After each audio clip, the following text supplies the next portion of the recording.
नमस्कार साथियों, स्वागत है आप सभी का अर्जुन इंस्पायर इंडिया में। मैं हूं अर्जुन राजपूत, आप हैं मेरे साथ आज के सेशन में। देखिए साथियों, आज के सेशन में क्या खबर है, तो आज के सेशन में है आज के हुए मतलब लोकतंत्र के जीत की है।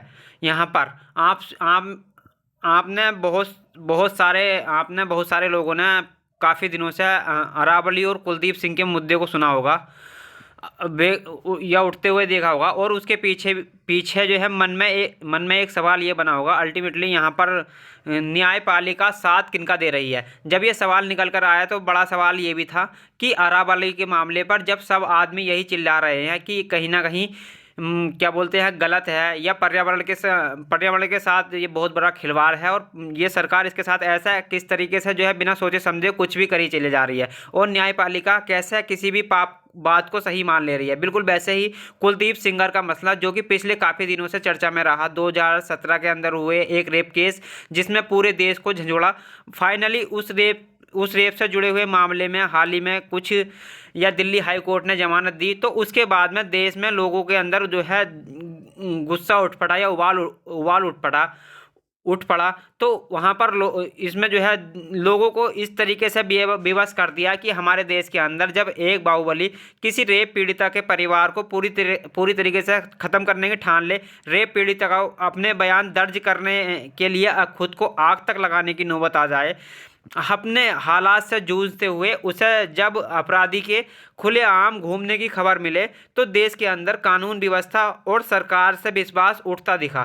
खैर फाइनली यहाँ पर लोगों की अवेयरनेस काम आई, और काम आने से हमारे देश में न्यायपालिका को जनता के आगे पलटना पड़ा, और पलटते हुए यहाँ पर दोनों ही मामलों में, अरावली के मामले में और कुलदीप सिंगर के मामले में, उन्होंने यहाँ पर फैसले पलट दिए हैं, या फिर कहिए या फिर स्टडी दिए हैं। ना कुलदीप सिंगर बाहर आएंगे, ना अरावली को लेकर कोई परिभाषा बाहर आएगी। इस पूरी कहानी को हम विस्तार के साथ आज पूरे सेशन में कवर करने का प्रयास करते हैं। ऑलरेडी पहले भी हमने इस विषय पर काफ़ी डिटेल में चर्चाएं की है, लेकिन एक बार में जिन्हें इन विषयों के ऊपर यहाँ पर अगर आपको पूरी जानकारी चाहिए, तो आइए आज के सेशन में हम कवर करते हैं इसको। तो देखिए, सबसे पहले वो होगी यहाँ पर कुलदीप सिंगर के बारे में होगी। देखिए, इस व्यक्ति ने एमएलए रहते हुए अपने पद का बहुत ही उपयोग किया। यहाँ पर जिस तरीके से इसने यहाँ पर पुलिस प्रशासन को और यहाँ पर प्रशासन का दुरुपयोग किया, और रेप की धाराओं में ये जो है कोर्ट में जेल में बंद रहा।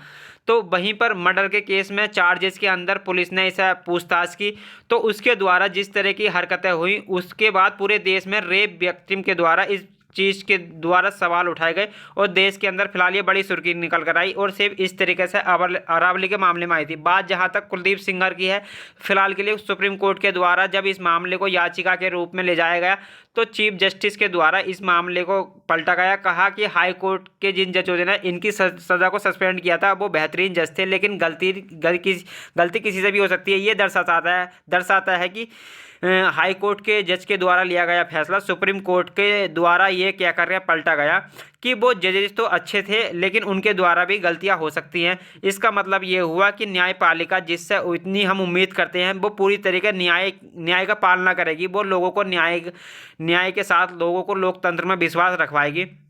वो न्यायपालिका खुद ये कहते हुए बेबस हुई कि एक जज हैं, गलती किसी से भी हो सकती है। अगर जजेज भी गलती करने लगे, तो क्या ये इतना आसान शब्द है कि जिसे यूं ही बोल करके छोड़ दिया जाए? किसी के जीवन मरण से संबंधित सब ये बातें हैं, और न्यायपालिका के द्वारा इस तरह बयान देना देश के अंदर एक दुर्भाग्यपूर्ण स्थिति को दर्शाता है। आप हो सकता है कि इसको ये कहें कि साहब, कम से कम गलती मानना तो यहाँ पर अच्छी बात होती है। देखिए, गलती मानना अच्छी बात होती है, आप पर और हम पर ये बात लागू होती है, न्यायपालिका पर ये लागू नहीं होती है।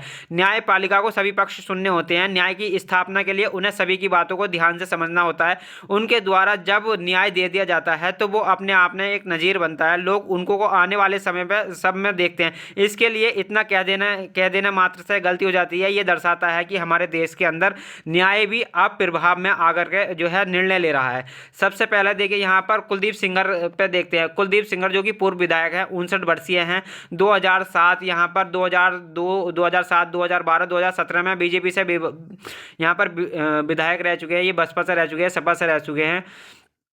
और बीजेपी से रह चुके हैं। 2017 में इनके ऊपर रेप का आरोप लगा। पता चला कि आप जो पड़ोस में रहने वाली एक लड़की जो इनसे कभी जॉब मांगने गई थी, तो उसके साथ इन्होंने रेप किया था। 17 साल की लड़की थी। पता चला था कि परिवारजन, यहाँ पर जो लड़की के परिवारजन थे वो विधायक जी के काफ़ी करीबी भी थे। पड़ोस के अंदर घर था। यहाँ पर गद्दी के चाचा विधायक जी के बॉडीगार्ड रहा करते। लड़की के साथ यहाँ पर जो घटना घटी, क्योंकि वो विधायक जी से नौकरी मांगने गई थी, नौकरी नहीं मिली। यहाँ पर विधायक जी ने जिस तरीके का इसके साथ बर्ताव किया, वो बर्ताव डर के मारे लड़की यहाँ पर वहाँ से छूट करके दिल्ली चली जाती है। अपने परिवारजनों के साथ मिलकर दिल्ली में शिकायत दर्ज कराती है। दिल्ली में शिकायत दर्ज कराती है। दिल्ली में जब केस की सुनवाई नहीं होती है तो परेशान होकर वर्ष 2018 में यहाँ पर वो सीएम निवास के बाहर जाकर खुद को आग लगा देती है। जब सीएम निवास के बाहर आग लगाने का प्रयास किया जाता है या यहाँ पर, तो इसी बीच में साथियों पुलिस की आंखें पड़ती है कि ऐसी क्या स्थिति आ गई कि एक कोई व्यक्ति को अपना जो है केस दर्ज कराने के लिए इस हद तक जो है उतरना पड़ रहा है। इस बीच में यहाँ पर क्या होता है, यदि की तरफ ये घटना हो रही तो, और दूसरी तरफ से लड़की के पिता को पुलिस के द्वारा उठा लिया जाता है। पुलिस के द्वारा उठा लिया जाता है, उसके साथ मारपीट होती है। इस तरीके की मारपीट होती है कि पुलिस कस्टडी में लड़की के पिताजी की मौत हो जाती है। लड़की के पिता की यहाँ पर मौत होने पर देखिए, लड़की को अपने ऊपर लगे जो आरोप लगा रही है तो उसका केस दर्ज करना होना और लड़की के पिता को उठाकर पुलिस के द्वारा मारपीट में इतना पीटा जाना कि पुलिस कस्टडी में उसकी मौत हो जाना, ये दर्शाता है कि किस तरीके से बर्बरता और किस प्रकार से बाहुबली वो व्यक्ति रहा होगा जिसने अपने दम पर यहाँ पर इस तरह की हरकतों को अंजाम दिया होगा। इसके बाद अप्रैल 2018 में सिंगर के छोटे भाई अतुल सिंगर और उनके साथियों ने, जो कि लड़की के पिता के घर में घुसकर उनको बहुत बेरहमी से पीटे थे। लोगों को कहना है कि हाल इस तरीके के थे कि पिटाई को देख के भी लग रहा था कि ये नहीं बचेंगे। 8 अप्रैल को लड़की पीड़िता यहाँ पर लखनऊ पहुंचती है और सीमम आवास के बाहर आत्मदाह का प्रयास करती है। सुरक्षाकर्मी बचाते हैं इसे। तो 9 अप्रैल को पता चलता है कि इसके पिताजी मर गए हैं। जब ये खबर बाहर निकल कर आती है तो पुलिस के 10 लोगों को एचएसओ समेत आरोपी बनाया जाता है और उन्हें सजा होती है। लेकिन सोचने वाली बात यह है कि तब तक इस बलात्कारी की कोई भी गिरफ्तारी नहीं होती है। कुलदीप सिंगर जो 12 अप्रैल 2018 में, या जबकि लड़की के पिता मर चुके हैं, लड़की अपने आप को खुद जलाने का प्रयास कर चुकी है, सिंगर की गिरफ्तारी नहीं होती है। इसके बाद सरकार के खिलाफ, योगी सरकार के खिलाफ प्रोटेस्ट होने शुरू होते हैं। पुलिस कोप के ऊपर बड़ा सवाल खड़ा होता है कि किस तरीके की पुलिस है यहाँ पर, जो बलात्कारी खुलेआम घूम रहा है और उसने शिकायत की है तो उसके पिता को मार दिया गया है। उसकी वो जो लड़की है जिसके साथ में ये दुर्घटना घटी है तो उसे खुद को जलाने तक की नौबत आ गई है। तो मेरी बात तो सुनो तुम। लड़की कहती है कि मेरी बात भी यहाँ पर नहीं सुनी जा रही है। तो फाइनली फिर यहाँ पर सीबीआई इस केस को अपने हाथ में लेती है। सारी घटनाक्रम के बाद में मीडिया इस बात को पूछने के लिए पूछती है। सिंगर कहते हैं कि साहब मैंने तो कुछ किया ही नहीं। लेकिन फाइनली 13 अप्रैल को 2018 में इनकी गिरफ्तारी हो जाती है। ये इधर गिरफ्तार होते हैं। उधर की तरफ वर्ष 2000 के अंदर एक मामला जिसमें तमंचा दिखाकर धमकाने के मामले में लड़की के चाचा को गिरफ्तार कर लिया जाता है। ये बिल्कुल बाहुबली अंदाज में होने वाली किसी फिल्म से घटना कम नहीं है, जिसमें दिखाया जाता है कि कैसे पावरफुल लोग अपने खिलाफ खड़े लोगों को हर तरीके से तोड़ने मोड़ने का प्रयास करते हैं। लड़की अपने पिता को खो चुकी है। यहाँ पर चाचा जिनके ऊपर आरोप था, कभी चाचा जो विधायक के ही बॉडीगार्ड थे, उन पर आरोप था कि इन्होंने 2000 के अंदर किसी को तमंचा दिखाया था। पुराने मामलों में उन्हें पुलिस उठा लेती है। पुलिस उन्हें उठा लेती है और विधायक सिंगर की गिरफ्तारी के कुछ महीने के बाद कि चाचा जब दिल्ली में है तो उन चाचा को भी उठा लिया जाता है। चाचा को गिरफ्तार कर लिया जाता है इस लड़की के। इसी बीच में यहाँ पर साथियों धमकियों का सिलसिला जारी रहता है। यहाँ पर लड़की इस विषय में दिल्ली आ जाती है। दिल्ली में आकर के अपनी शिकायतें दर्ज कराती है। सारी शिकायतें अपने स्तर पर कर रही होती है। 28 जुलाई 2019 को रायबरेली के अंदर एक तेज रफ्तार ट्रक उस कार को टक्कर मार देता है जिसमें पीड़िता, उसके वकील और चाची यात्रा कर रही थी। ये बड़ा ही सोचने की बात है कि ये घटना देखिए, जिस समय पर लड़की अपने पिता को खो चुकी है, चाचा को जेल भेज चुकी है, शिकायत करने के लिए उसके लिए सिर्फ महिलाएं बची हैं और महिलाएं हैं, खुद है और वकील है, साथ जा रहे हैं। एक अज्ञात नंबर का ट्रक आता है और कार को टक्कर मारता है। यहाँ पर नंबर प्लेट पर यहाँ पर देखिए कालिक पुती होती है। देखकर साफ पता चल रहा होता है कि ये प्रयास भी जानबूझकर किया गया प्रयासों में से है। तो इस प्रयास को देख करके ही कानून पर से और गुंडा राज पर और कानून पर से यहाँ पर कानून पर से विश्वास उठता हुआ और गुंडा राज का प्रभाव साफ दिखाई देता है। लोगों के अंदर यहाँ पर रोष टूट पड़ता है। यहाँ पर उन्नाव के अंदर इस तरह की घटना होती है। इसके अंदर यहाँ पर देखिए सर्वाइवर की मदद ने सीधा सीधा यहाँ पर कुलदीप सेंगर के ऊपर आरोप लगाए गए। सुप्रीम कोर्ट के चीफ जस्टिस को इस मामले के अंदर फिर इंटरफेयर करना पड़ा। इसके चलते इस मामले की सुनवाई 30,000 कोर्ट के अंदर 30,000 कोर्ट के अंदर कर सुनवाई जो है की जाना शुरू होती है। जब ये यहाँ जानकारी शुरू होती है तो यहाँ पर देखिए साथियों, यहाँ पर निकल के आता है फिर कुलदीप सेंगर को 30,000 कोर्ट के अंदर यहाँ पर दोषी ठहराई जाती है। 21 दिसंबर 2019 को उसके आजीवन कारावास की सज़ा सुनाई जाती है। मतलब यहाँ पर ऐसी सज़ा सुनाई जाने से पहले लड़की का पिता, लड़की का चाचा, लड़की का पिता जान खो बैठा है, लड़की के 2 परिवार जान से हाथ धो बैठे हैं, चाचा जेल चले गए हैं इनके, तब जाकर के इस व्यक्ति को आजीवन कारावास की सज़ा सुनाई जाती है 2019 में। 2019 में पीड़िता के पिता की हत्या के मामले में भी कोर्ट कुलदीप सेंगर को दोषी पाया जाता है। 10 साल की सज़ा सुनाई जाती है, 10 लाख रुपए का जुर्माना लगाया जाता है। साहब ये सारी घटनाएं चल रही होती हैं, ये हेडलाइंस बनती है।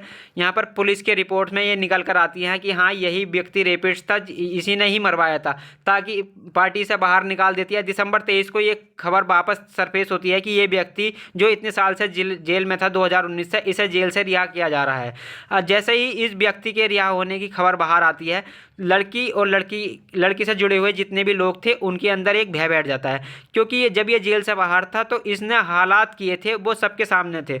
अब ये जेल से फिर बाहर आ जाता है तो इसके बाहर आने से इसके पुराने जुड़े हुए कर्मी इसके सारे रिफिल होने लगते हैं। लोगों में इस बात का जो है गुस्सा होता है कि जिसे आजीवन कारावास की सज़ा सुनाई गई हो, कोर्ट उसे किस तरीके से राहत दे रहा है, कोर्ट उसे क्यों मतलब 2019 में गिरफ्तार किए हुए 6 साल के अंदर उसे कैसे बाहर निकाल रहा है। जानकारी पता चलती है यहाँ पर कि लड़की जिस समय पर जिस लड़की के साथ रेप हुआ था तो वो उस समय 17 साल की थी। पक्षों के तहत उसके ऊपर जो है मामला बनना चाहिए था, पोक्सो के तहत विधायक के ऊपर, तो विधायक पर मामला बना लेकिन उसे पब्लिक सर्वेंट नहीं माना। पोक्सो कानून के अंदर एक कमी पता चल कर आती है कि विधायक तो हो सकती है लेकिन वो परवट सर्वेंट नहीं होती। उनकी परिभाषा में उन्हें पब्लिक सर्वेंट नहीं माना गया। अगर पब्लिक सर्वेंट रहे होते तो फिर इन्हें लंबी सज़ा दी जा सकती थी। पब्लिक सर्वेंट से परिभाषा से बचे रहने के कारण इन्हें जो है जमानत मिल जाती है। साथ ही साथ पोजीशन ऑफ ट्रस्ट और अथॉरिटी उनके अधीन काम कर रही थी, तो ऐसी बात बनकर आती है। तो कोर्ट के अंदर दलीलों में ये बताया गया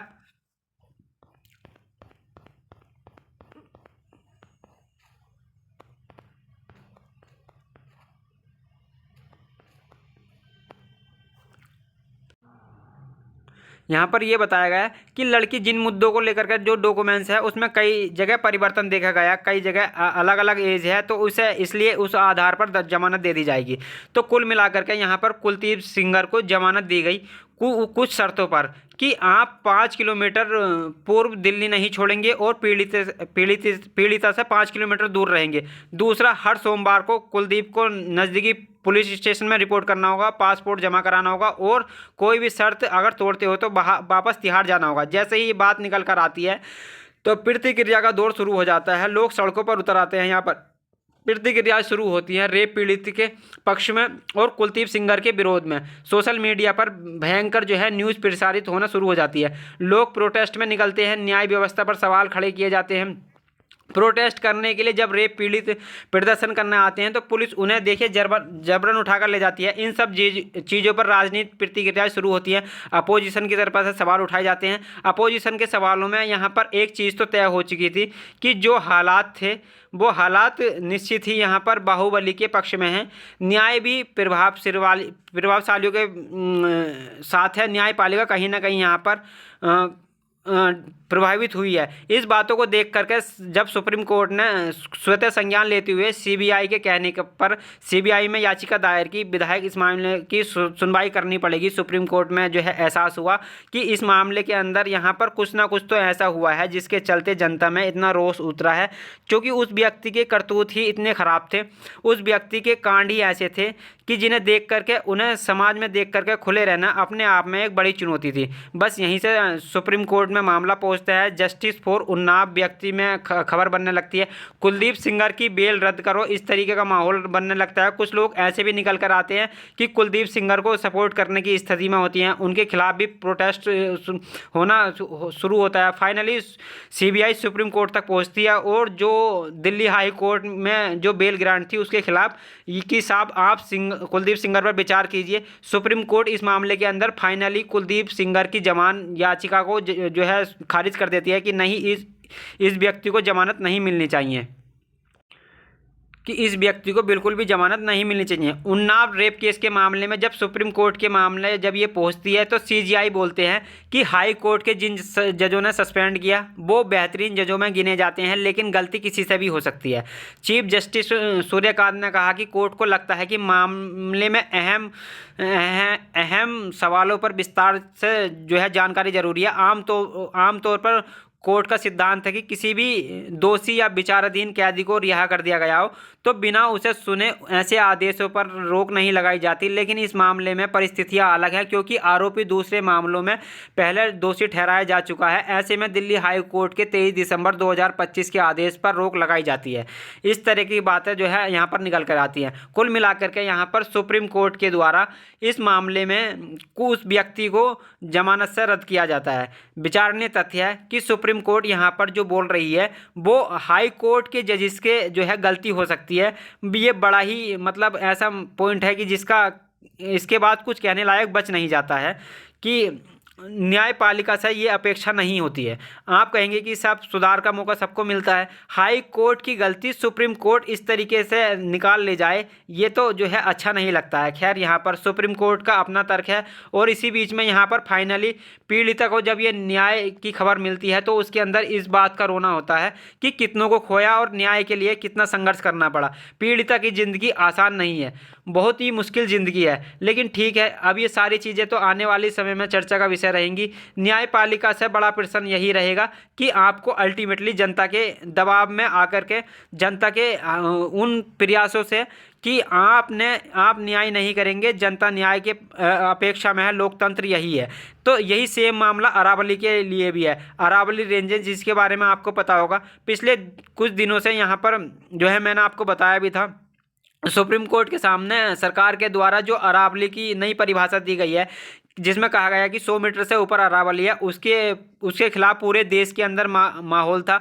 हमने भी कई बार बताया था, हमने यहाँ पर बताया था आपको, तो सरकार से भी सवाल यहाँ पर ट्वीट किया था। तो फाइनली अरावली के मामले में सुप्रीम कोर्ट ने भी यहाँ पर देखिए साथियों स्टे दे दिया।